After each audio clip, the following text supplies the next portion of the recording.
I believe in the evil in human nature. This is a wicked world.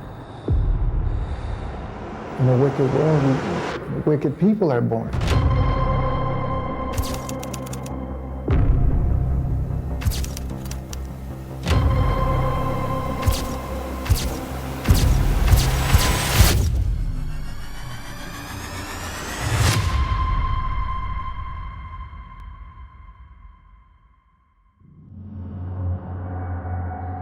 Я не маньяк.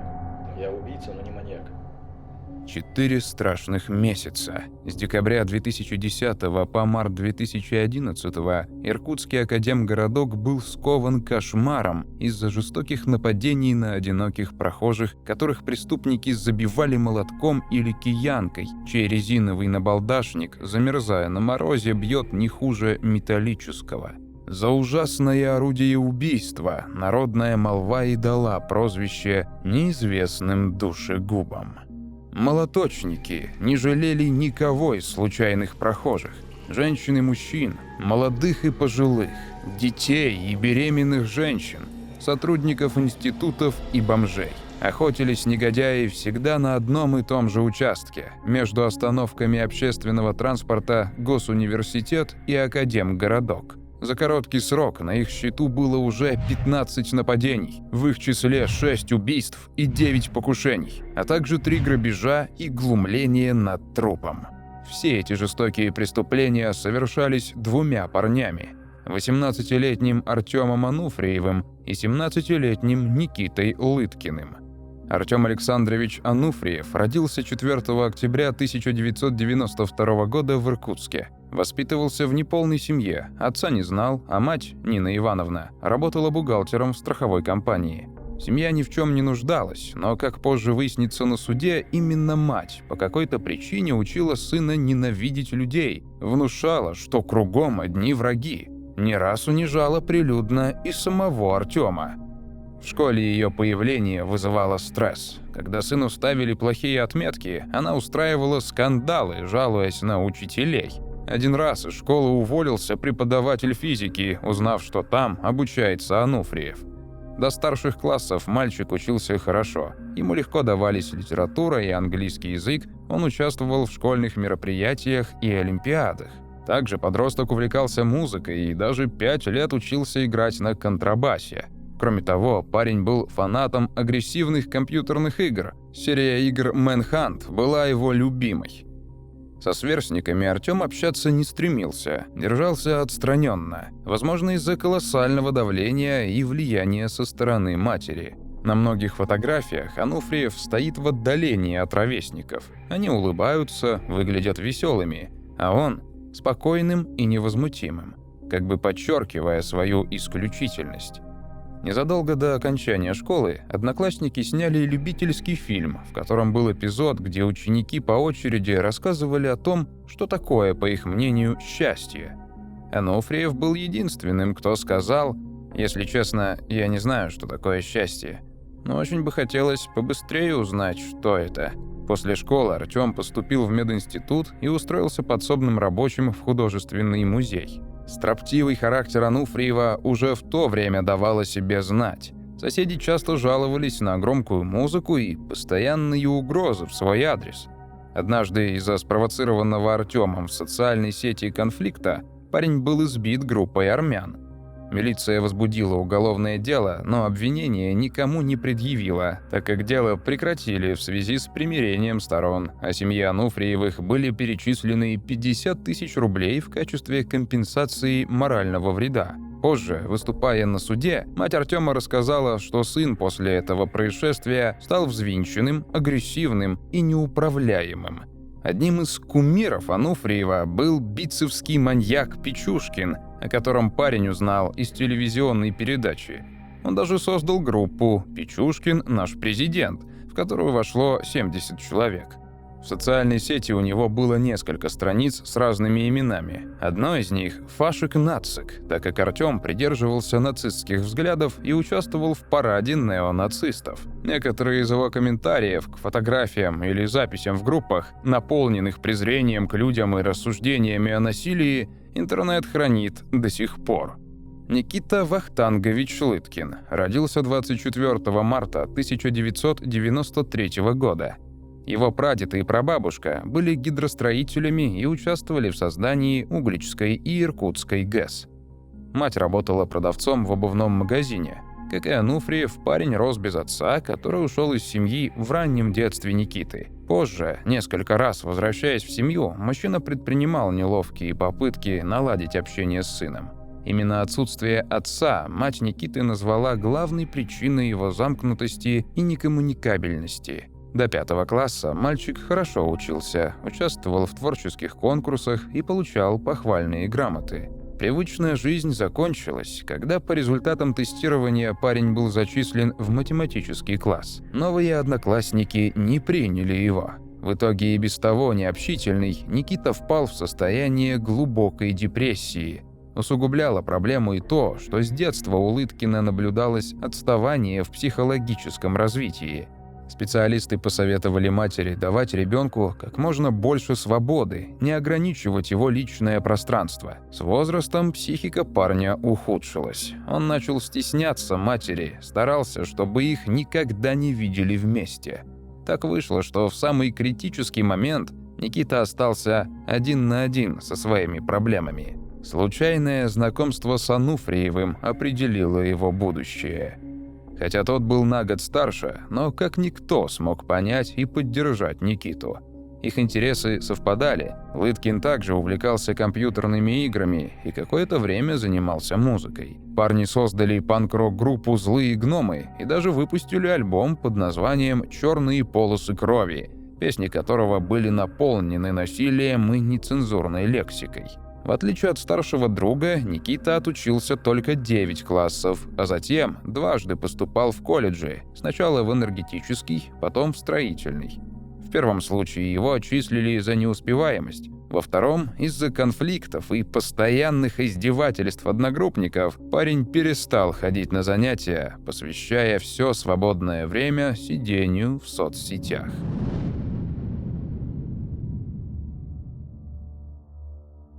Охоту на людей Ануфриев и Лыткин начали осенью 2010 года. С наступлением темноты они патрулировали тропинку между остановками Госуниверситет и Академгородок. Не имея какого-либо четкого плана, приятели прогуливались, приглядываясь к прохожим. Позже Артем расскажет следователям, что они с другом ждали своих жертв, прислушиваясь к внутреннему чутью.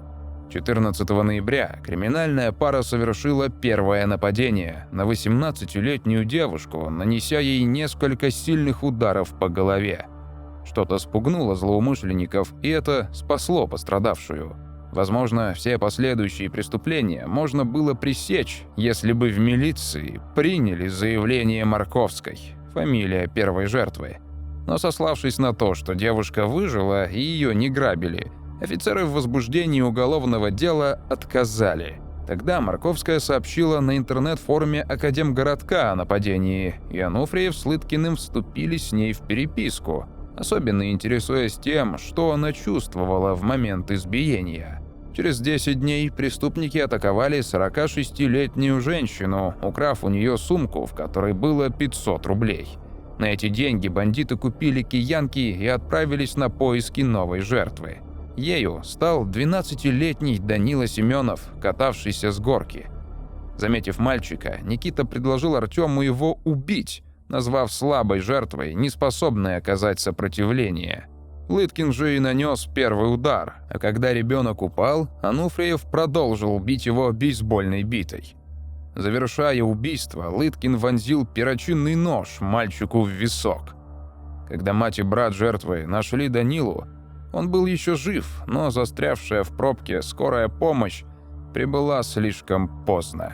И вновь уголовное дело не было возбуждено из-за того, что никто не поверил в столь жестокое преднамеренное убийство. Просто не ко мне, я тогда дело не расследовал. Чем руководствовались мои коллеги, я тоже сказать не могу. Я получил уже, когда все было сведено в серию, кроме одного преступления. Даже родители согласились с выводами специалистов, что Данила разбился на снегокате. И только на суде парни признались, что Семенов стал первым, кого им удалось убить. Новое убийство криминальная пара совершила почти на том же месте, что и предыдущее, из-за недальновидности милиции, так легко сошедшее им с рук. 16 декабря было обнаружено тело пожилой сотрудницы местного НИИ. Деньги и драгоценности остались нетронутыми, а на теле жертвы следователи насчитали 30 ножевых ранений. Позже выяснится, что в ходе этого нападения преступники сделали аудиозапись всего процесса убийства. Там в диктофоне прямо вот слышно все от и до, как они начинают охоту. Артем говорит: Никите, вон бабка идет, а нападай на нее. И они к ней подбегают и начинают ее хладнокровно забивать киянками. В это время, в эти удары, слышны крики женщины, пирог, да, крики о помощи, там, стоны. И в том числе последнее издыхание живого человека перед смертью. Они это все комментируют, все это происходит, а в комментариях возвращаются уже после убийства, обсуждают все это смеясь, шутя. Отморозки уже не могли остановиться. Неудачное нападение на женщину средних лет, случившееся 26 декабря, лишь еще больше раззадорило их, и в тот же день они напали на 22-летнюю Екатерину Карпову, тренера спортивной школы, возвращавшуюся домой вместе с 6-летней племянницей Олей Авериной. Возле железной дороги Екатерина столкнулась с двумя парнями, но не обратила на них внимания, потому что разговаривала по мобильному телефону. Пара напала на них, когда обе перешли железную дорогу. Оля сумела убежать, а Екатерине, несмотря на то, что она кричала, что беременна, переломали пальцы и разбили голову. Я иду, и удар по голове. Я сразу падаю, вот сюда вот упала. Я такая, я говорю, что происходит? Я говорю, вы кто вообще? Что, говорю, нужно-то? То есть молча вообще, ни слова не говоря, они продолжали бить. Удары продолжались где-то около минут 5, наверное, точно, не меньше. Потому что голова у меня зашита от сантиметров 20 шов есть. Внезапно выехавшая из-за угла машина спугнула убийц. В приемном покое больницы, куда ее доставили, Екатерина увидела женщину с аналогичными травмами. Из показаний потерпевших следователи узнали, что убийц двое, и основное их орудие – молоток. 1 января 2011 года около 5 часов утра Ануфриев и Лыткин напали на бомжа и нанесли ему около 40 ударов, разбив ему голову молотками. 30 января студент Олег Семенов, возвращавшийся из ночного клуба «Стратосфера», смог сбежать от молоточников, несмотря на диагностированные у него врачами позже ушибы головы, сотрясение мозга и черепно-мозговые травмы. Постепенно обрастая ужасными слухами, история о молоточниках сковывала страхом Иркутск. 3 февраля стало известно о нападении на пожилую женщину, которую доставили в больницу с открытой черепно-мозговой травмой головы. Через неделю новый случай, и вновь пострадавшая выжила благодаря внезапно появившейся машине.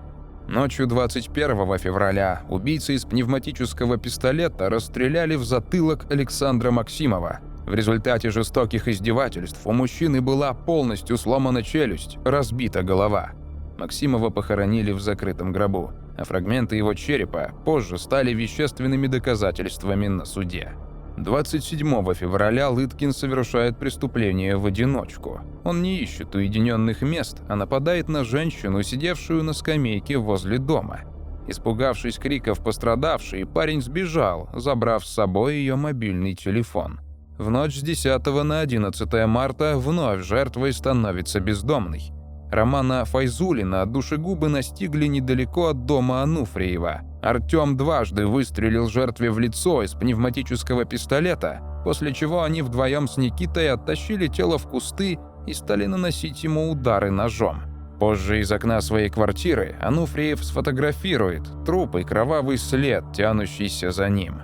Последующие 2 нападения происходят без точных дат. Обе пострадавшие остаются живы.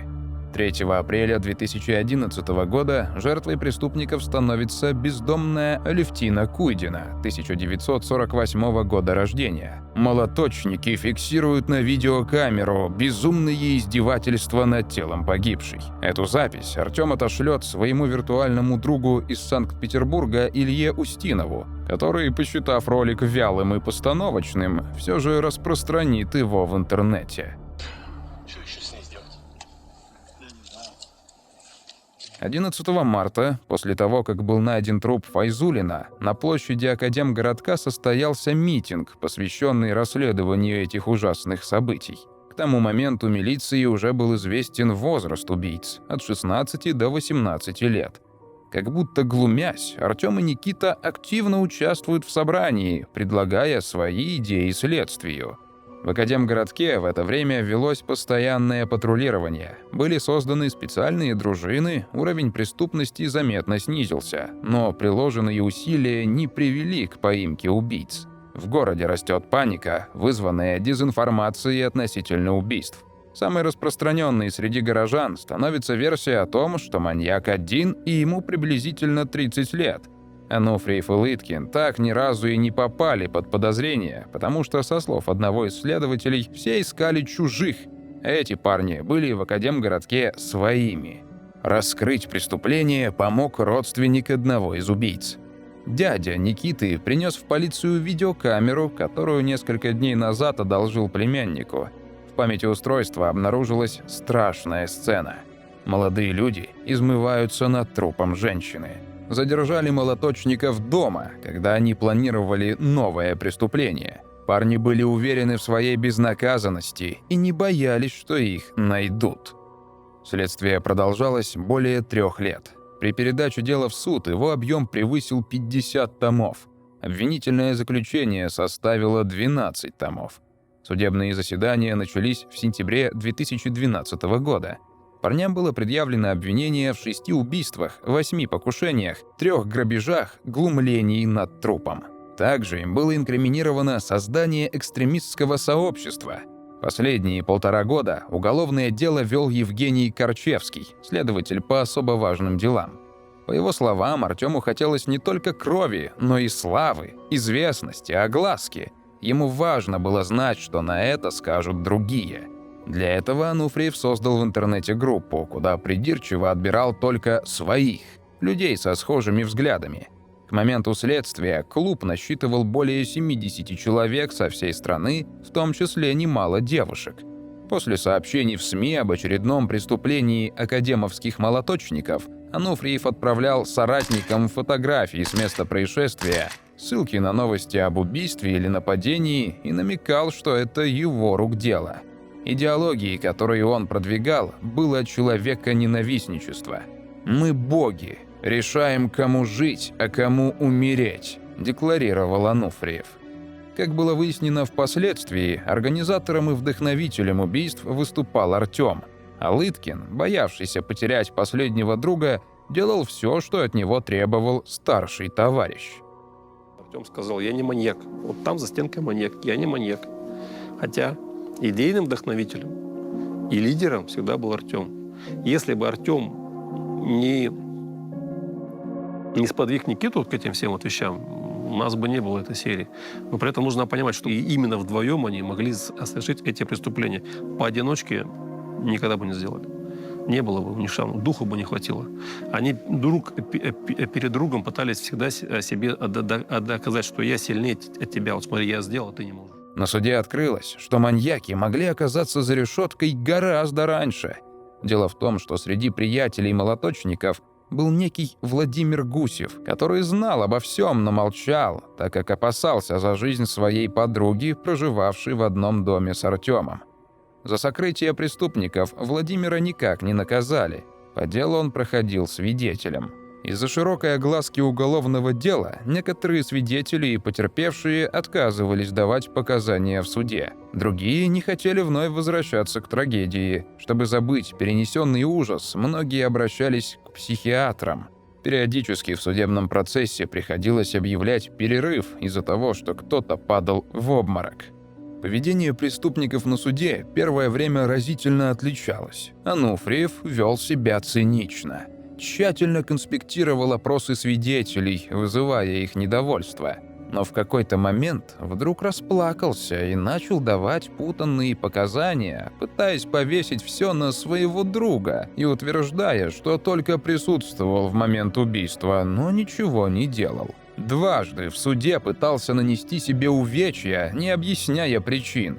Его адвокат посчитал это результатом сильного эмоционального всплеска, который был вызван появлением в суде матери. Никита же на протяжении всего процесса выглядел отрешенным, вел себя невыразительно. Один раз, после 4-часовой дачи показаний, пожаловался на головную боль, после чего на все вопросы давал краткие ответы с множеством пауз. Помимо признательных показаний, данных обвиняемыми в ходе следствия, было собрано много вещественных улик, которые суд счел неопровержимыми. На квартирах подсудимых изъяли оружие: у Ануфриева пистолет, у Лыткина киянку. Суд отметил, что все доказательства были собраны в строгом соответствии с уголовно-процессуальным законом и являются достоверными. Факты физического и психического давления на подсудимых не подтвердились. Обвинению также удалось выяснить, что подсудимые создали устойчивую группу, объединенную идеологической ненавистью к человеческому виду в целом. Собранные показания свидетелей, которых преступники призывали вступить в свои ряды, экспертов по радикальным течениям, а также изъятые у подсудимых книги, музыка и видеоролики, убедили суд, что убийцы действовали в составе экстремистского сообщества. В судебной практике Иркутской области такое дело было раскрыто впервые. Приговор, вынесенный 2 апреля 2013 года, гласил: Ануфриев приговаривается к пожизненному заключению в колонии особого режима. Лыткин – к 24 годам лишения свободы, из которых 5 лет он должен был провести в тюрьме, а оставшееся время – в колонии строгого режима. Как это не глупо звучит, но я сам не понимаю, как это пишет. Я не знаю, что на меня нашло. Вот это самая банальная и излюбленная фраза, но они, тем не менее, подходят. Искренне соболезную и также соболезную остальным потерпевшим. Кто-то из потерпевших, по-моему, говорил, что мы можем как-то повлиять в СИЗО на других людей, повлиять плохо. Но я не знаю, наше слово как бы в СИЗО вообще ничего ни для кого не значит. Не говоря уже о том, что лично у меня таких мыслей нет, чтобы на кого-то влиять там, или еще что-то. Понятно, что мне сейчас никто не верит, потому что в СМИ такая мощная пропаганда была, но тем не менее я говорю и буду говорить то, что считаю нужным. Надеюсь, что хотя бы через некоторое количество десятилетий правда все-таки наружу-то всплывет. И Бог накажет тех, кто ее тщательно скрывал. Ну и, наконец, я считаю, что нет таких людей нашего возраста, которых нельзя было бы исправить. Исправить можно любого человека в любом возрасте, главное, чтобы у него это желание было. У меня это желание есть. Пока адвокаты оспаривали в Верховном суде решение областного суда, молоточники продолжали оставаться в Иркутском СИЗО. В результате усилий адвокатов срок Никиты был сокращен с 24 до 20 лет, так как был учтен его несовершеннолетний возраст на момент большинства убийств. Что же касается Артема, суд не нашел повода для смягчения ему приговора. Серийный убийца Ануфриев был переведен для отбытия наказания в исправительное учреждение «Вологодский пятак», где сразу же стал самым молодым заключенным, осужденным на пожизненный срок. В 2014-м у Ануфриева взяли интервью журналисты «Комсомольской правды», в котором Артем дал понять, что ни в чем не раскаивается, виновным себя не считает и с приговором не согласен. Переписываетесь? Переписываемся. А сколько здесь вы находитесь и... С 27 января, ну вот конкретно здесь. Этого года. Да. Какие-то меры, может быть, родственники ваши предпринимают для того, чтобы, ну, как вот, если вы говорите, что вы неправильно, да, вас осудили, какие-то меры для того, чтобы вот вас освободили или, может быть, не знаю, вы рассчитываете, да, на условно-досрочное освобождение? Не рассчитываю. А почему? Ну, принимаем все меры, но не рассчитываю. А ну какие меры принимаете? Не скажу.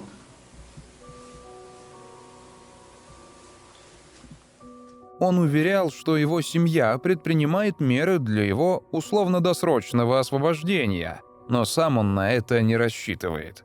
Сейчас, спустя 10 лет отсидки, он отказывается от общения. Нашлось только его описание для сайта знакомств с заключенными. «Всем привет!» Пишу я это только потому, что данная рубрика анкеты обязательна к заполнению. Я абсолютно разносторонний человек, родом из Иркутска, так и не успевший за первые 18 лет своей жизни выбраться куда-нибудь из своей седой Сибири. Моя история ни разу не захватывающая, а просто-напросто глупая, и рассказывать тут особенно нечего. Однако стоит отметить, что совсем просто так людей не сажают в тюрьмы, да еще на ПЖ. Не касаясь вопроса о своих реальных проступках перед обществом, сухо констатирую то, в чем я признан виновным, согласно приговору Иркутского областного суда. Организация экстремистского сообщества, убийство 6 лиц, покушение на убийство 8 лиц, кража, грабеж, надругательство над телом умершего, и все это организованной группой по мотиву идеологической ненависти. Иду по этапу чуть ли не через всю Россию, мать, и всюду слышу, как от зэков, так и от сотрудников. Такой молодой, а уже ПЛС, быстро вырос. Или что-то типа того. А я никому уже и не объясняю, что я жертва системы, и меня осудили под искусственно раздутый общественный резонанс. Потому что, по большому счету, это никого не волнует. И 9 из 10 новоприбывших в колонию рассказывают о том, что они невиновны. Или почти невиновны. Значит, до заключения я учился в медицинском вузе, иногда подрабатывал. Юриспруденцией и правом стал интересоваться только в тюрьме, так как на воле считал, что оно мне не надо. Фристайл – это реальные тексты, читаемые под биты, а не вид спорта. Ну а что касается музыки, то я ее люблю много и всякой разной. В основном это тяжелая и электронная. За спиной 5 лет музыкальной школы, гитары. В свободное время читаю либо классику, либо что придется. Но вообще пока некогда. Зачем я заявился на этот сайт? Да хотя бы ради простого общения с какой-нибудь адекватной девушкой от 16 до 35 лет. Семью создать – это, конечно, хорошо, но сначала надо хотя бы выйти из этого нехорошего положения, в котором я нахожусь. По закону это возможно, но как все сложится на самом деле, покажет время. Ну и в заключении скажу так. Меня мало волнует болтовня журналистов. Составляя мнение о человеке, отталкивайтесь от фактов, а не от россказней. И думайте своей головой. Личная флешка, и ваш дядя не отнес бы ее в милицию. Что бы было дальше?